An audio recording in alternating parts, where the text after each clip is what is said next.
Hola a todos, hoy nos metemos de lleno en una de las historias más potentes de la ciencia. Es la historia de una revolución que literalmente cambió nuestra forma de ver el mundo. Y en el centro de todo, un hombre genial, cuya vida acabó de la forma más trágica posible, justo en medio de otra revolución, la Revolución Francesa. Estas palabras tan demoledoras las dijo el gran matemático Lagrange justo después de la ejecución de nuestro protagonista. Y te dejan pensando, ¿quién era este hombre para que su pérdida se sintiera así?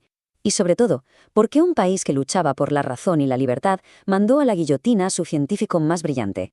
Para entenderlo, tenemos que viajar a su época. Bien, vamos a situarnos. Antes de Lavoisier, la química, no era exactamente una ciencia. Era más bien un caos, una mezcla de recetas de cocina, supersticiones y teorías que no había por dónde cogerlas. Hacía falta, y de forma urgente, que alguien pusiera un poco de orden ahí.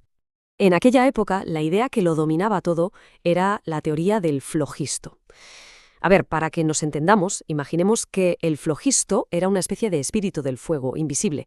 Se creía que todo lo que ardía, ya fuera madera o un metal, lo tenía dentro, y al quemarse, pues simplemente lo soltaba, lo liberaba al aire.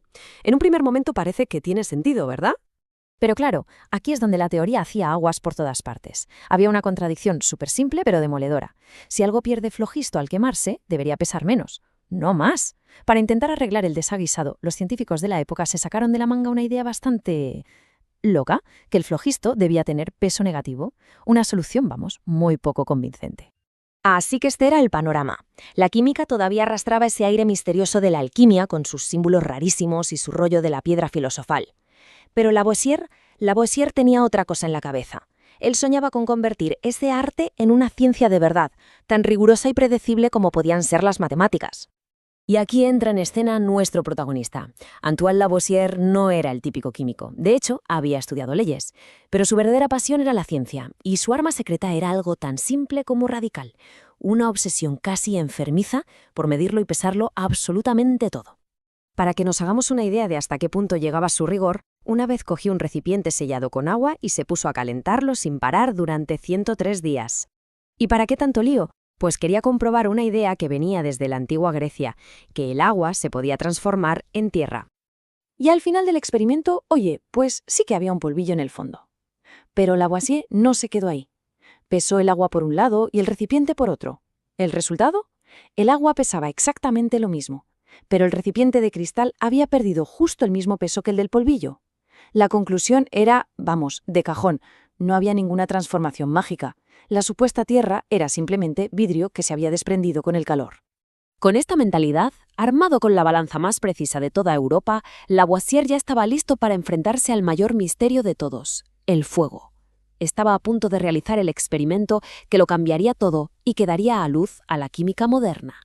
Su experimento es una genialidad. Calentó mercurio en un cacharro cerrado y vio cómo se formaba un polvo rojo mientras una parte del aire desaparecía. Luego cogió solo ese polvo, lo volvió a calentar y ¡magia! El polvo no solo soltó un gas, sino que se convirtió otra vez en mercurio. Y aquí viene lo bueno, el volumen de gas que soltó era exactamente el mismo que el del aire que había desaparecido al principio. Y ahí estaba, el momento clave. Quemar algo no significaba perder nada, como decía la teoría del flogisto. Era todo lo contrario, era un proceso de combinación. El metal no perdía nada, sino que se unía a una parte del aire, y por eso ganaba peso. Acababa de poner toda la química de la época patas arriba. Lavoisier no solo descubrió este gas, este aire vital, sino que le puso nombre. Lo llamó oxígeno, que viene a significar generador de ácido, porque se dio cuenta de que cuando se combinaba con cosas como el azufre, formaba ácidos. Estaba literalmente creando el vocabulario de una nueva ciencia. Claro, este descubrimiento fue solo la primera pieza del dominó. Una vez que tuvo la pieza del oxígeno en su sitio, Lavoisier pudo empezar a construir, casi desde cero, todo el edificio de la química moderna. Vamos a ver cómo lo hizo. Partiendo de su obsesión con la balanza, estableció el principio más básico de la química, la ley de conservación de la masa. En una reacción la materia ni se crea ni se destruye, solo se transforma. Punto. Por primera vez, las reacciones químicas se podían escribir como ecuaciones equilibradas, como si fueran matemáticas. Y con esta ley en la mano, se propuso hacer limpieza en el lenguaje de la química. Es que el contraste entre lo de antes y lo de después es brutal. Nombres súper confusos y poéticos como aceite de vitriolo o mantequilla de arsénico fueron sustituidos por un sistema lógico, descriptivo, basado en de qué estaban hechas las cosas. Un sistema que, en el fondo, es el que usamos hoy. Su legado es sencillamente inmenso. Publicó el primer libro de texto moderno. Fue el primero en definir un elemento como algo que no se puede descomponer más. Estableció la ley de conservación de la masa e incluso explicó que respirar es básicamente una combustión a cámara lenta. No es de extrañar que se le conozca como el padre de la química moderna. Pero la revolución científica de Lavoisier ocurrió en medio de una tormenta mucho más grande, la Revolución Francesa.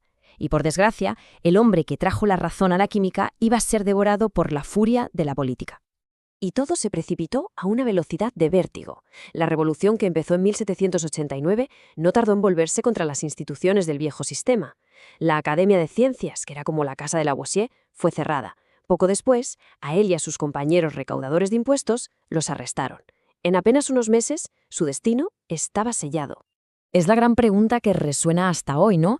¿Cómo pudo pasar algo así? ¿Por qué la nueva república, que se suponía que se basaba en la Ilustración y la razón, se cargó a una de sus mentes más brillantes?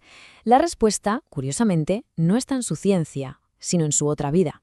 Es que, a ojos de los revolucionarios, Lavoisier no era el padre de la química. Era, ante todo, un fermier, un recaudador de impuestos de una organización odiadísima, asociada a la opresión del rey. Además, se había ganado enemigos muy poderosos, como el periodista radical Marat, y para colmo, su defensa de la elitista Academia de Ciencias lo pintó como un hombre del pasado, un símbolo de ese viejo orden que la revolución quería destruir por completo.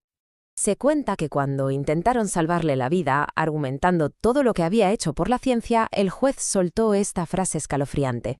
Aunque seguramente no la dijo exactamente así, la verdad es que captura a la perfección el espíritu de la época. En pleno apogeo del terror, la razón y la ciencia daban igual. Lo único que importaba era la pureza revolucionaria. Y la justicia, ciega, siguió su curso. Al final, la historia de Lavoisier nos deja con una pregunta, casi una advertencia. Nos obliga a pensar en lo frágil que es la relación entre el conocimiento y las tormentas políticas. Porque cuando una sociedad, en su prisa por crear un mundo nuevo, destruye a las mentes que podrían darle forma, ¿cuál es el verdadero precio que se acaba pagando?